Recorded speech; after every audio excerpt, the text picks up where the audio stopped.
We're back now with singer-songwriter Joshua Radin. And guys, if you've ever wanted to ask a question on Backstage Live, now is the time to enter that question into the chat room.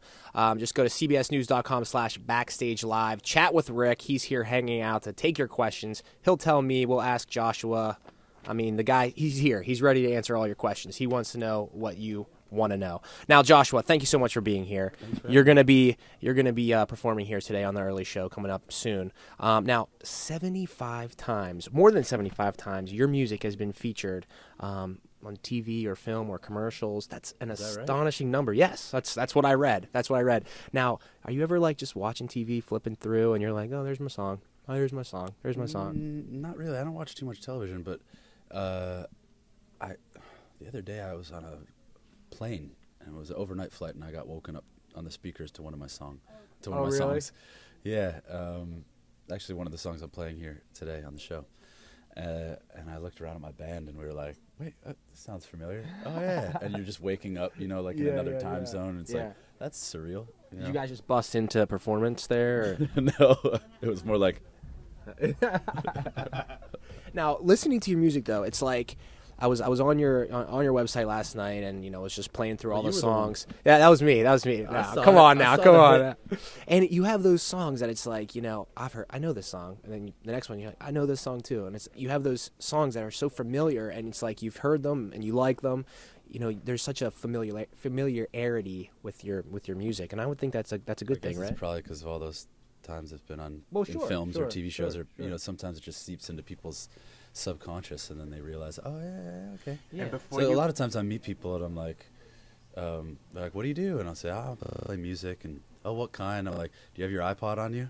And I'll look through them, like, yeah, there I am. Yeah. They're like, oh, okay. I don't know who you are, but you're in my iPod. Yeah, right. What were you gonna say, Rick? Well, before you move away from the songs in movies, Dawn in the chat room wants to know which movies can she? Hi, Dawn.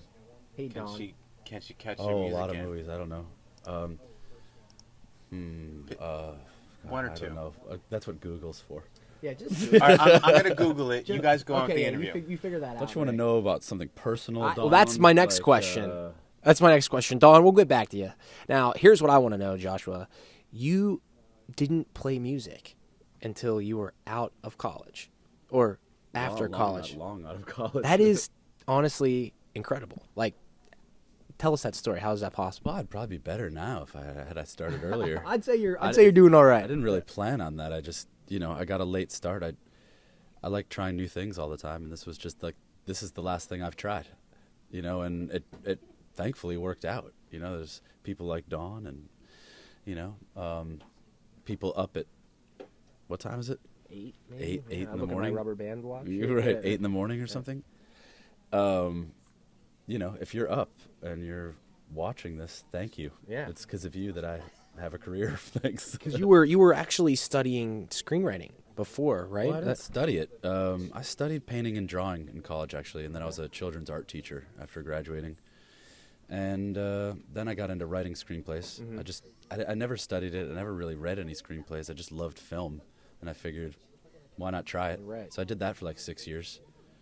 And then I just picked up a guitar like when I was turning 30. That's incredible. And I just kind of loved it, it just kind of fit.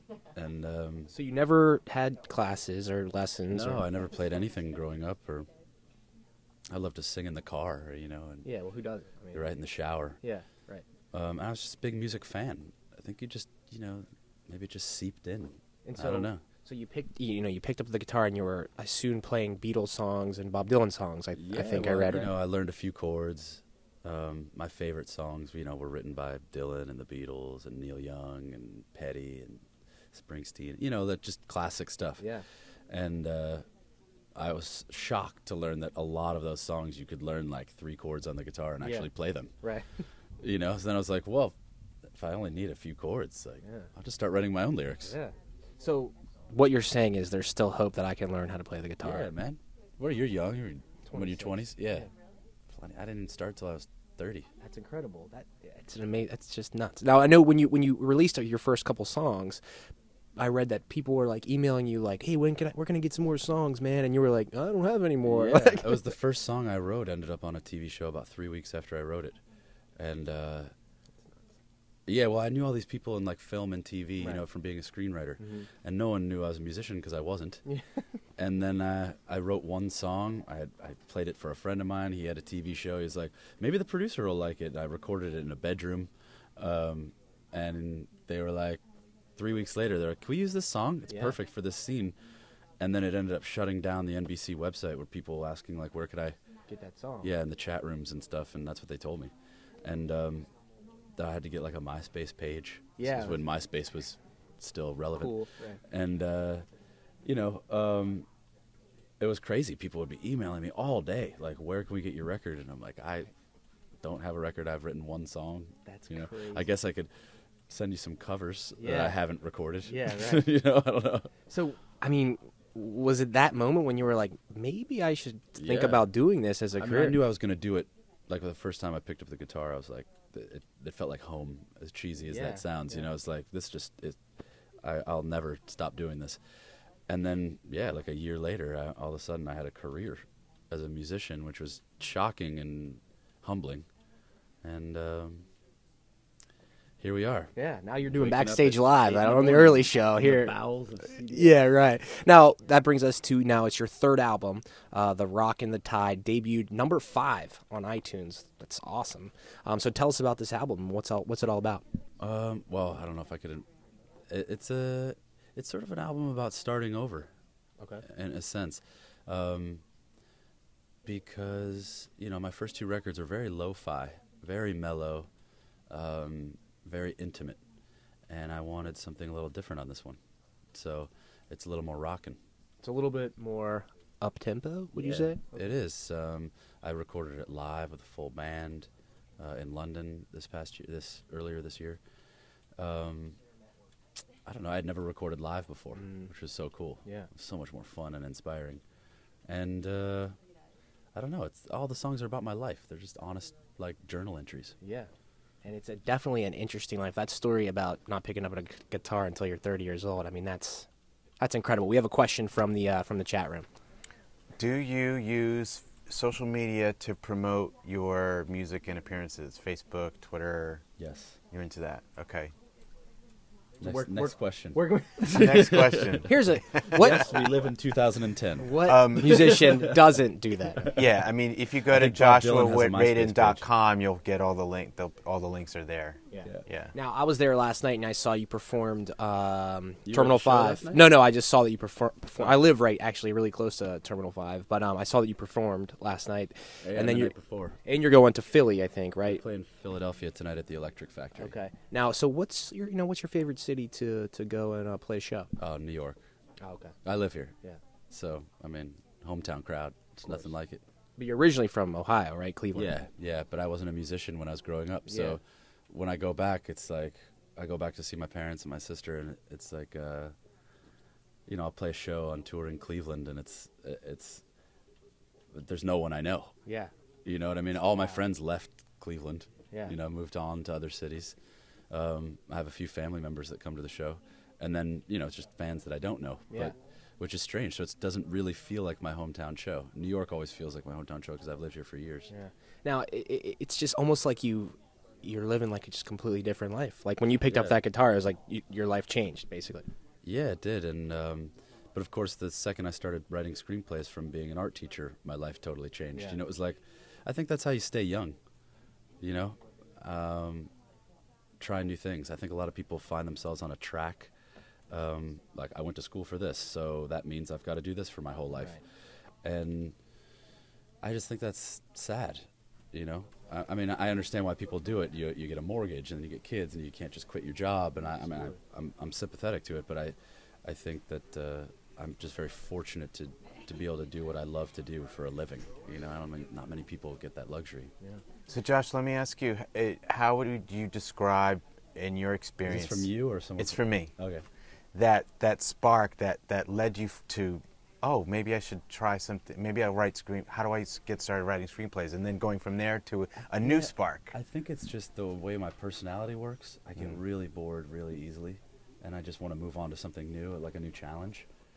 And it's just, there's nothing like that, like thinking I could never do this in a million years, and then actually trying it and finding out that you can do it, and that you keep getting better and better the more you do it. And so who knows, maybe this will be my last record. Maybe I'll do another one. Maybe I'll be a professional wrestler next or something. I don't have to build for that. I'd be one of those jockeys that got in the fight. I saw that this morning. Yeah, did you see that? Those two that was intense. That's hilarious. The eyes and mean faces on those guys was just it was just says short fuse everywhere on like the papers and like.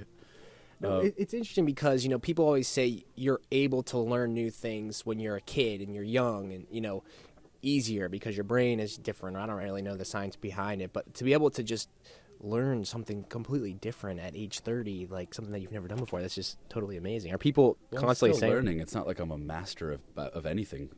I've always considered myself more of like a jack of all trades. Like I just love trying new things and kind of working it out. And you never really get to if you do it that way, it's sort of really difficult to get to the point where you're like, I've mastered this thing. Yeah. Even when I was a kid, I remember like video games, like in 6th grade or something. And let's talk about some of your favorites. What were some of your favorite games? Well, I'm old school, like when Nintendo came out, like the first like Super Mario Brothers, and awesome game. Or like RC Pro-Am. I always always just a video hockey Blades fan. of Steel. Blades of Steel was awesome. Sega hockey, like in '95. Remember in that movie Swingers with Favreau and Vince Vaughn? Right. That scene where they're playing Sega NHL hockey. '94, yeah. Another great movie that has a Sega hockey reference is Mallrats.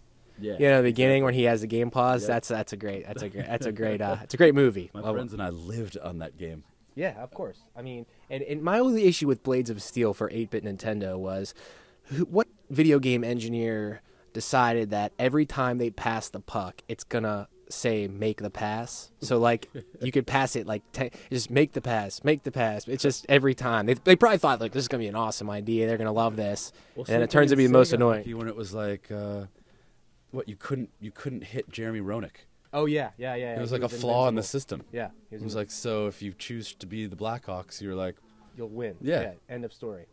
So Joshua, before you get upstairs and get out there, where can we find is it joshuaradin.com? Is that where we can find it? Or Facebook usually. Okay.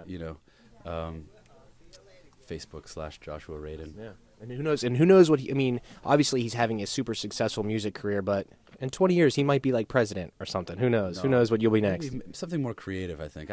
First of all, I don't think I could ever be president. I think there's probably things in my past that would come out. Yeah, right. But maybe architect, that'd be cool. Okay. Maybe go back to school. I don't know. I'd like to build some stuff. All right. Maybe Nice. carpenter. Carpentry. Architecture's probably a little. Yeah. Maybe it's a little daunting. Yeah. Maybe I would like to be a carpenter. There you go. Well, Joshua, thank you so much. Good luck today, and Thanks, we'll be following you. And have fun in Philly. See you guys. All